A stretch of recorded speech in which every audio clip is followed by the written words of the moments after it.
All right, hi guys. We're going to learn how to make these transfer radial balance designs, and these are a little bit more symmetrical all the way around.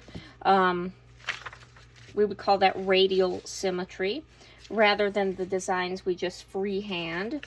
And so I'm going to show you a way you can do that. Some of you may have experimented with other ways or this way as well. So I'm going to show you this one. Is a little bit less radial symmetry because you can see we don't really have a central point. This one is more, if I turned it this way or this way, a little just bit more symmetrical side to side. But it still is an overall radial balanced design. All right, so for this, I'm going to use a square paper. And so if you're using a sketchbook, this would be a little bit harder to do. This is easier if you have paper that's not in a sketchbook. So I'm going to make this into a square. And so to do that, and if you may have watched, let's see, let's get some of these extras out of the way here. You may have watched this if you saw our pop-ups and snowflakes. If you saw those lessons, I know not everyone has. But I'm just going to fold this, fold it right up so these two edges align. And then I'm going to cut this part off. If you don't have scissors, you can just fold this. Because I don't see my scissors laying around here, so I'm going to have to do it this way. Fold it back and forth a couple times and really crease that down. And then I'm going to really gently, I'm going to open this back up. And I'm going to start that. And if it's not tearing easily or fairly easily, you can fold it a few more times and crease it. Or if you happen to have scissors, you can just, of course, cut that part off. So, again, a nice bookmark piece. I could save that to make something with. So I have this fold already. I'm going to fold the other way. So this is divided into 4 sections. And I'm just going to go with that. I believe on this design, it looks like it sure does. I folded, I'll go ahead and show you the way I did that, just in case you're interested in that. So I'm going to fold it 2 more times. And this is just side to side instead of diagonally. And this is a piece of art, a method that does take some patience because there's a lot of tracing and transferring involved. So now I have this paper divided into a bunch of equal sections here. So I'm going to sketch out my design. This one, I don't know if you know what that is, but this is actually my initials kind of in bubble letters. So my initials are G, J, C, and then I put the little dots in between. So you can go with something like that, or you can just do some interesting designs. So I'm going to just focus on one of these triangles. And for this one, I'm going to keep it really simple. So in the interest of saving time, let's just say I want to go with a C for my last name. And you don't have to use letters, but I'll go ahead and show you that. So I'm just gonna go and kind of do a block letter here. And then I'm just going to add some interesting lines that connect it to the edges here. And so what I'm gonna do at this point, I can transfer it with a pencil, and then I'll show you what to do if it's not working very well. So what I'm going to use actually for transferring is a closed marker.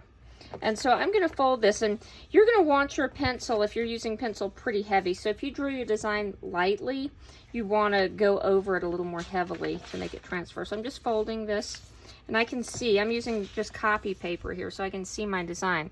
I'm going to really use some pretty good pressure, and you can probably hear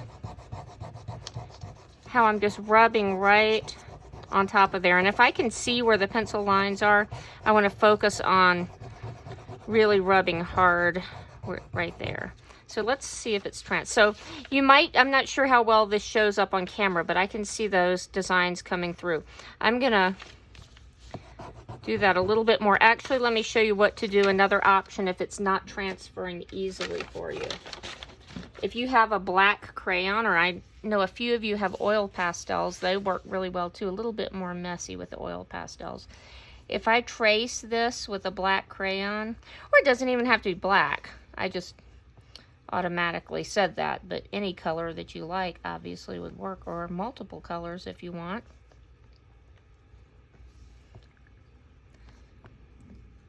So this is going, the crayon is a little easier to transfer. So let's fold that back up.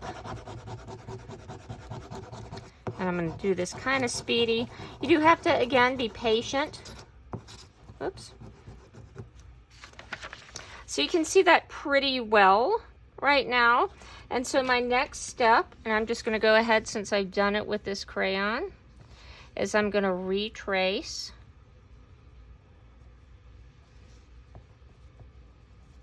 If you notice that you can't see a part of it, you can just give it another, fold it and try a little bit more in that area. Let's see. So this design is reflected over here again.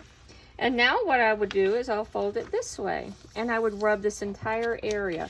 I'm not going to completely do this whole design, but I'll get this area started and then tell you the next step after that. I bet you can figure it out on your own, even if I don't tell you, but we'll go ahead and do that. So I'm kind of rushing again here, so probably want to be a little more patient to make that better. And so once this is, I can see these lines, I'm going to retrace these lines, and then I would fold this direction, and I would rub this whole area, and then my design will be in all four quadrants of this paper. And so that's when I can use some color. And so this one I did do with the crayon, and this one also is initials, GJC. And I decided I was going to paint in all my sections with watercolor, and I started with the J's and these little shapes that ended up looking kind of like diamonds. And then I decided I just wanted to give kind of a tie-dye kind of effect with my markers, and so I just started painting with kind of a wet, really wet brush and some colors and let them blend together.